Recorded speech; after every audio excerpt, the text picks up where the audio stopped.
अस्सलामु अलैकुम वरहमतुल्लाहि वबरकातुह। नहमदुहु व नुसल्ली अला रसूलिहिल करीम, अम्मा बाद। फ़अऊज़ु बिल्लाहि मिनश शैतानिर रजीम। वस्साफ़ाति सफ़्फ़ा फ़ज़्ज़ाजिराति ज़ज्रा फ़त्तालियाति ज़िक्रा। समस्त प्रशंसा समस्त गुणगान সেই মহান রব্বুল আলামিনের জন্য, যিনি আমাদেরকে এই সাপ্তাহিক তাফসিরের দার্সে উপস্থিত হওয়ার তৌফিক দান করেছেন। সেই মহান রব্বুল আলামিনের দরগাহে জানাই লাখো কোটি সুজুদ ও শুকরিয়া, আলহামদুলিল্লাহ। দুরুদ ও সালাম বর্ষিত হোক মানবতার মুক্তির দূত মুহাম্মদ সাল্লাল্লাহু আলাইহি ওয়াসাল্লামের উপর। সম্মানিত দিনী ভাইরা, আমরা 2024 সালের প্রথম যে তাফসির, তো আমরা এই সূরা সফাত দিয়ে আমরা শুরু করব ইনশাআল্লাহ। এবং এর মাঝে আমাদের একটা পরীক্ষা বাকি রয়েছে। 2023 সালের যে তাফসির করা হয়েছে, তো দ্বিতীয় পরীক্ষাটা ইনশাআল্লাহ আমরা পরের সপ্তাহে, অর্থাৎ আগামী সপ্তাহে নয়, আগামী সপ্তাহের পরের সপ্তাহে ইনশাআল্লাহ অনুষ্ঠিত হবে ইনশাআল্লাহ। আর শীতটা ইনশাআল্লাহ এই সপ্তাহে দিয়ে দেওয়ার চেষ্টা করব। তো আল্লাহ তাআলা যেন আমাদেরকে ওই বিগত বছরের যে তাফসির রয়েছে ওখান থেকেও যেন আমরা যে সকল ফায়দা অর্জন করেছিলাম সেগুলি যেন যথাযথভাবে আয়ত্ত করার তৌফিক দান করেন, আমিন। এরপর আজকে 2024 সালের প্রথম যে সূরা সেটি হলো সূরাতুস সফফাত। তো এই সূরা সফফাত, এই সূরাতে যে বিষয় নিয়ে আলোচনা করা হয়েছে, বিশেষ করে এই সূরা থেকে নিয়েই ছোট ছোট আয়াত বিশিষ্ট সূরা শুরু হয়ে গেছে। অর্থাৎ ইতিপূর্বের যে সূরাগুলো ছিল এখানে আয়াতগুলি বড় বড় ছিল এবং এখানকার যে আয়াতগুলি ছিল সেটা অনেকটা আহকাম সম্পর্কিত। কিন্তু এখন থেকে যে আয়াতগুলি শুরু হবে এই অধিকাংশ আয়াতগুলিতে আহকামের চেয়ে পরকালীন জীবনের প্রতি বেশি গুরুত্ব আরোপ করা হয়েছে। পরকালীন জীবন বলতে পরকালে জান্নাত, জাহান্নাম, মৃত্যু, পরকালে জাহান্নামীদের শাস্তি, এই নানান বিষয়ে বিশেষভাবে গুরুত্ব আরোপ করা হয়েছে এই ছোট সূরাগুলোতে। অর্থাৎ ছোট সূরা বলতে ছোট ছোট আয়াত বিশিষ্ট যে সূরাগুলি রয়েছে সেইগুলিতে সাধারণত পরকালীন বিষয়, তাওহীদের বিষয়, রুবুবিয়াতের বিষয়, এই বিষয়গুলিতে আলোচনা করা হয়েছে। তো এই সূরাটাও এর ব্যতিক্রম নয়, এই সূরাতেও পরকালীন বিষয়ে আলোচনা করা হয়েছে। তো আজকে ইনশাআল্লাহ 1 নম্বর আয়াত থেকে নিয়ে 44 নম্বর আয়াত পর্যন্ত ইনশাআল্লাহ আমরা তাফসির করব। প্রথমত মহান রব্বুল আলামিন বলেন ওয়াসসাফাতি সফা। এখানে আল্লাহ তাআলা বহুবচন শব্দ ব্যবহার করেছেন যে ওয়াসসাফাত, সারিবদ্ধ দণ্ডায়মান ব্যক্তিদের শপথ। সফা, যারা সারিবদ্ধভাবে দণ্ডায়মান রয়েছে। এখানে উদ্দেশ্য হলো ফেরেশতারা, অর্থাৎ সারিবদ্ধভাবে দণ্ডায়মান ফেরেশতাদের শপথ। ফাজ্জাজিরাতি জাজরা, যে সকল ফেরেশতা এবং সেই সকল ফেরেশতাদের শপথ যারা কঠোর হস্তে পরিচালনা করে, বিতাড়িত করে। কঠোর হস্তে পরিচালনা করতে বলতে মুফাসসিরিনগণ বলেছেন যে তারা মেঘমালা কি করেন, হাঁকিয়ে নিয়ে যান। যেমনটা হাদিসে উল্লেখ হয়েছে যে তারা মেঘমালা হাঁকিয়ে নিয়ে যান। আল্লাহ তাআলা যেখানে নির্দেশ দেন যে যেখানে বৃষ্টিপাত ঘটাইতে চান সেখানে ফেরেশতাগণ এই মেঘমালাকে হাঁকিয়ে নিয়ে যান। তো ফাজ্জাজিরাতি জাজরা, মুফাসসিরিনগণ দুটি অর্থ করেছেন। তার মধ্যে একটি হলো যে সকল ফেরেশতাগণ মেঘমালাকে হাঁকিয়ে নিয়ে যায় তাদের শপথ। আরেকটি অর্থ করেছেন যে বিতাড়নকারী, যারা যে সকল ফেরেশতারা শয়তানদেরকে বিতাড়িত করে সেই সকল ফেরেশতাদের শপথ। তাহলে যারা শক্ত হাতে পরিচালনা করে, প্রতিহত করে অথবা হাঁকিয়ে নিয়ে যায় সেই সকল ফেরেশতাদের শপথ। ফাত্তালিয়াতি যিকরা, এবং তাদের শপথ যারা আল্লাহ তাআলার কালাম, বাণী যারা পাঠ করে। তালিয়াত মানে তিলাওয়াতকারী, অর্থাৎ ফেরেশতারা, অর্থাৎ সেই সকল ফেরেশতাদের শপথ যারা আল্লাহ তাআলার বাণী পাঠ করে। তাহলে ফেরেশতাগণও আল্লাহ তাআলার যে বাণী রয়েছে, কোরআন রয়েছে, এটা তারা পাঠ করে।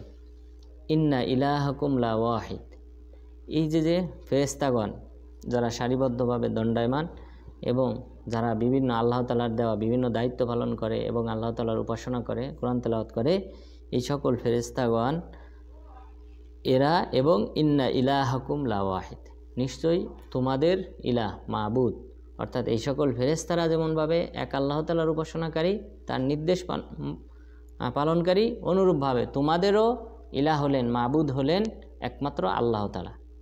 তোমাদেরও ইলাহ শব্দের অর্থ হলো ইবাদত, তা আল্লাহ থেকে, অর্থাৎ উপাসনা, উপাসনার যোগ্য।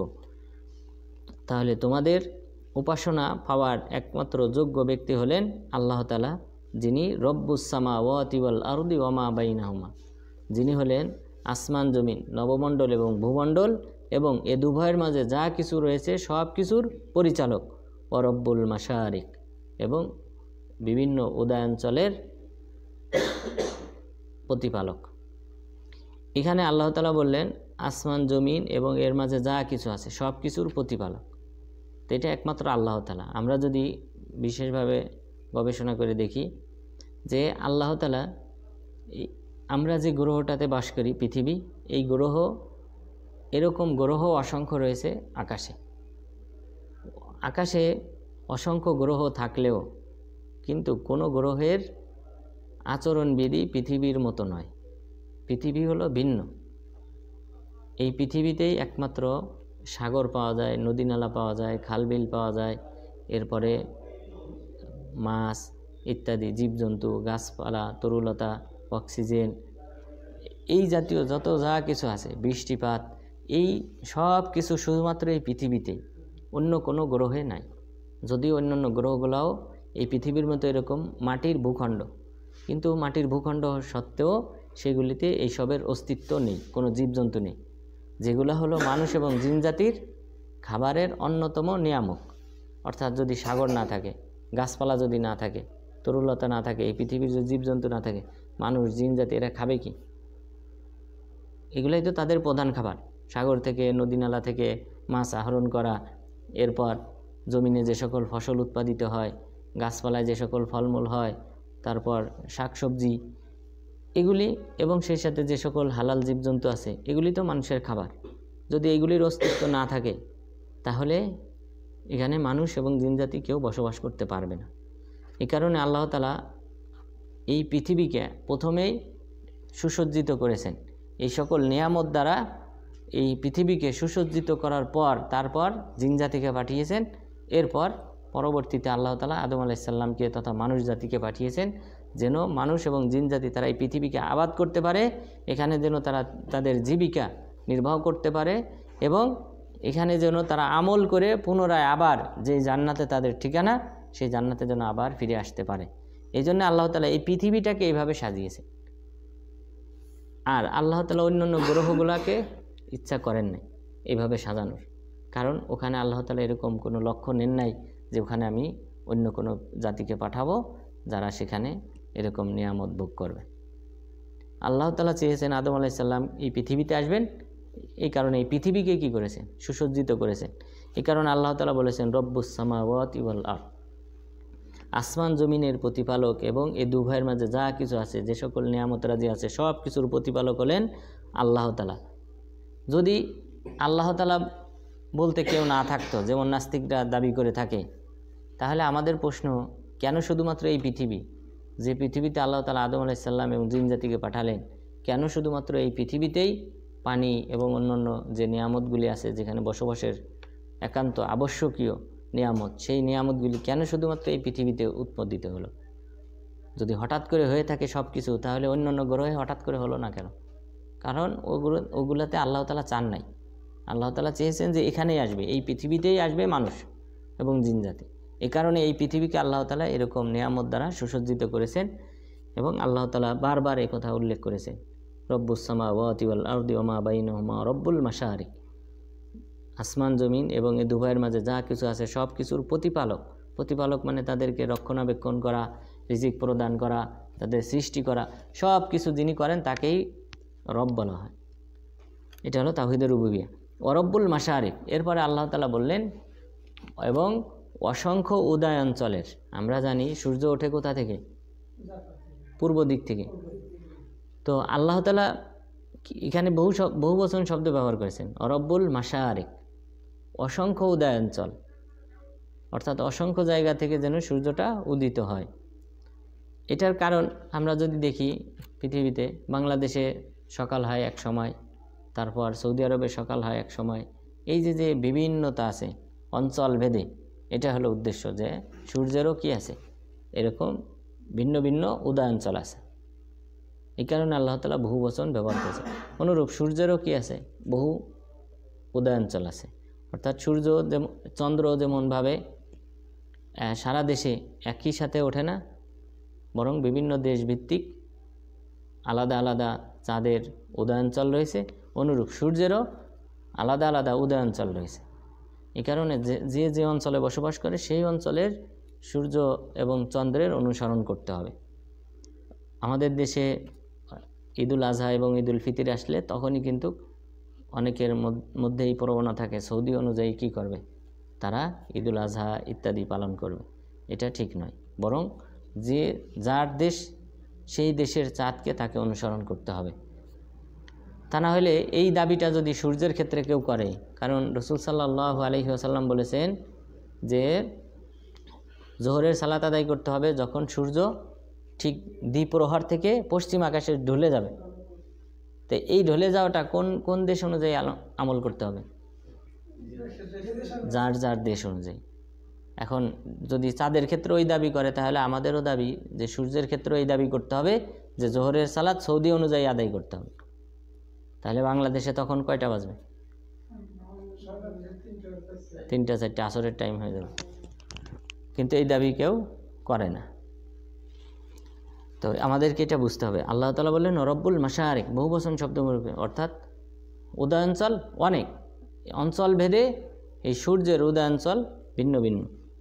ইন্না যায়্যান্না সামা আদ-দুনিয়া বিজিনাতিনিল কাওয়াকিব, এবং আমি এই প্রথম আসমানকে, এই নিকটবর্তী আসমানকে সুসজ্জিত করেছি বিজিনাতিনিল কাওয়াকিব, নক্ষত্ররাজির সৌন্দর্য দ্বারা আমি এই প্রথম আসমানকে সুসজ্জিত করেছি। তাহলে এই প্রথম আসমানেই বোঝা যায় যে এই যে নক্ষত্র, তারা, স্টার, গ্রহাণু, নেবুলা, নেহারিকা ইত্যাদি, গ্যালাক্সি, ছায়াপথ, এই যেগুলা, এগুলা সব এই প্রথম আসমানে, অর্থাৎ দ্বিতীয় আসমান ইত্যাদি আসমানে আছে কিনা এটা আমাদেরকে অবহিত করা হয় না। বরং আল্লাহ তাআলা বলছেন আমি এই প্রথম আসমানকে আমি কি করেছি, এই সকল বাতি দ্বারা, নক্ষত্র দ্বারা সুসজ্জিত করেছি। ওয়াহিফদাম মিন কুল্লি শাইতানিম মারিদ, এবং এই যে নক্ষত্ররাজি আমি সৃষ্টি করেছি, সুসজ্জিত করেছি প্রথম আসমানকে, এটার দ্বিতীয় আরেকটা লক্ষ্য রয়েছে। সেই লক্ষ্যটা হলো ওয়াহিফদাম মিন কুল্লি শাইতানিম মারিদ, এবং প্রত্যেক আসমানকে যেন আমি সুরক্ষা দিতে পারি মিন কুল্লি শাইতানিম মারিদ, প্রত্যেক বিতাড়িত শয়তান থেকে যেন আসমানকে আমি হেফাজত করতে পারি। এই কারণে আমি এই নক্ষত্ররাজি তৈরি করেছি। কেন শয়তানদেরকে কেন আসমান থেকে তাদেরকে প্রতিহত করা হবে? লা ইয়াসমাউনা ইলাল মালাইল আলা ওয়া ইউকযাফুনা মিন কুল্লি জানিব, যেন তারা, এই সকল শয়তানরা যেন ঊর্ধ্ব গগনে, অর্থাৎ ঊর্ধ্ব আকাশে যে সকল ফয়সালা করা হয় সেই ফয়সালাগুলো যেন তারা শুনতে না পায়। ওয়া ইউকযাফুনা মিন কুল্লি জানিব, এবং তাদেরকে চতুর্দিক থেকে উল্কা নিক্ষেপ করা হয়। অর্থাৎ এই জিন শয়তানরা, যেটা সহিহ বুখারীতে উল্লেখ হয়েছে, জিন শয়তানরা একজন আরেকজনের উপর ওঠে, ওঠার পর এইভাবে তারা আসমানে, ফেরেশতাগণ, যেহেতু আল্লাহ তাআলা যখন কোনো ফয়সালা দেন যে পৃথিবীতে কি ঘটবে, এটা ফেরেশতাদেরকে জানিয়ে দেন, জিবরিল আলাইহিস সালামকে জানিয়ে দেন। পরে জিবরিল আলাইহিস সালাম 7 আসমানের যে সকল ফেরেশতা আছে তাদেরকে জানিয়ে দেন। তো এই জিন শয়তানরা কি করে, এই একজন আরেকজনের উপর উঠে এইভাবে তারা আসমানের সংবাদ নেওয়ার জন্য অপেক্ষা করে, যে এক ফেরেশতা আরেক ফেরেশতাকে যখন বলবে ওই তথ্যটা তারা চুরি করার চেষ্টা করে, শুনে নেওয়ার চেষ্টা করে। তাহলে বোঝা যায় ফেরেশতাদের ভাষা তারা বোঝে। তো তারা, ওই ফেরেশতারা যখন একজন আরেকজনকে বলাবলি করে, ওই সময় এই তথ্যটা তারা যেন চুরি করে নিয়ে আসতে না পারে, এই কারণে তাদেরকে এই নক্ষত্ররাজি সৃষ্টি করা হয়েছে, যে নক্ষত্র থেকে উল্কা নিক্ষেপ করা হয়। অর্থাৎ এই সকল নক্ষত্র সব কিন্তু এই পৃথিবীর মতো এরকম মাটি, এখানে পাথর আছে, মাটি আছে, সবই আছে। এই পৃথিবী যেমন মাটি, বোঝার জন্যে আমরা বুঝতে পারি যে এই পৃথিবী যেমন ভূখণ্ড মাটির দ্বারা তৈরি, অনুরূপ আকাশেও মাটি আছে, এবং এই সকল নক্ষত্রে পাথর আছে, তো উল্কা আছে। এই পাথরগুলা কি করা হয়, এদের উপর নিক্ষেপ করা হয়। এমনকি যে শনি গ্রহটা, এই শনি গ্রহের চারপাশে, অর্থাৎ এরকম পৃথিবীর মতো ভূখণ্ড হওয়ার সত্ত্বেও তার আকাশে আবার পাথরের বেল্ট আছে, অর্থাৎ পাথরের বেল্ট। তো এখান থেকে হয়তো ফেরেশতাগণ অথবা অন্যান্য ওই গ্রহ থেকে যে পাথর আছে সেগুলি এই শয়তানদের লক্ষ্য করে ফেরেশতাগণ নিক্ষেপ করে। তাহলে যেন শয়তান জিনজাতিরা ঊর্ধ্ব গগন থেকে যেন তথ্য তারা চুরি করতে না পারে, এ কারণে তাদের উপর চতুর্দিক থেকে উল্কা নিক্ষেপ করা হয়। দুহুরাউ ওয়ালাহুম আযাবু ওয়াসিব, বিতাড়নের জন্যে, এবং তাদের জন্য রয়েছে আযাবুন ওয়াসিব। ওয়াসিব মানে মুস্তামির, অর্থাৎ কন্টিনিউ শাস্তি। তাহলে এই সকল শয়তানদের জন্য রয়েছে কন্টিনিউ শাস্তি, এবং তাদেরকে বিতরণের জন্য ফেরেশতাগণ এই উল্কা নিক্ষেপ করেন।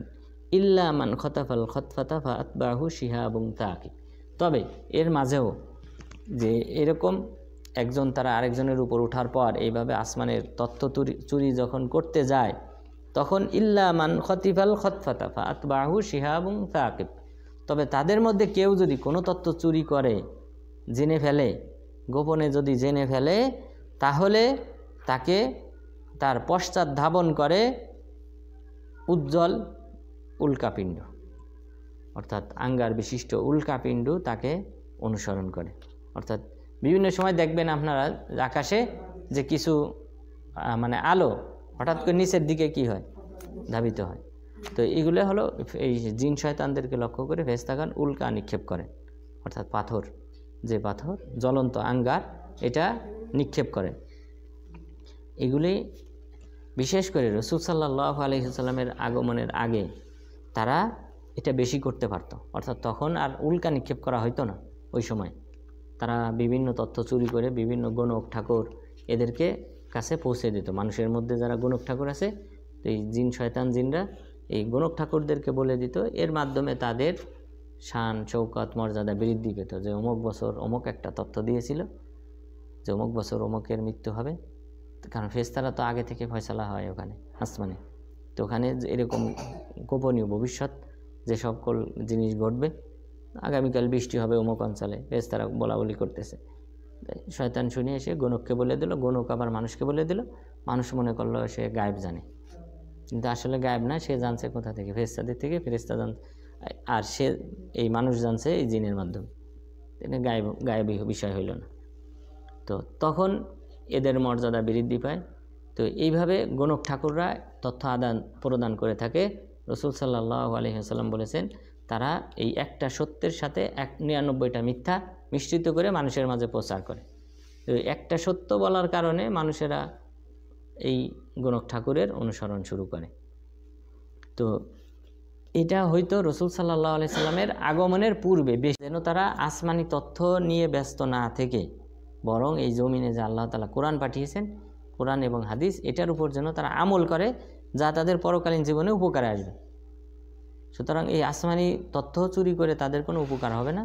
তো তারা যেন এই কোরআনের প্রতি ঈমান আনে, এই কারণে আল্লাহ তাআলা তাদের উপর উল্কা নিক্ষেপের নির্দেশ দেন, এবং পরবর্তীতে একদল জিন ইসলাম গ্রহণ করে, এবং তারাও তাদের কওমের কাছে ফিরে যাওয়ার পর তারাও দাওয়াতি কাজ শুরু করে। তো আল্লাহ তাআলা বললেন, যদি তাদের মধ্যে কেউ কোনো ক্রমে তথ্য চুরি করে, তাহলে তাকে তার পশ্চাৎ ধাবন করে উল্কাপিণ্ড।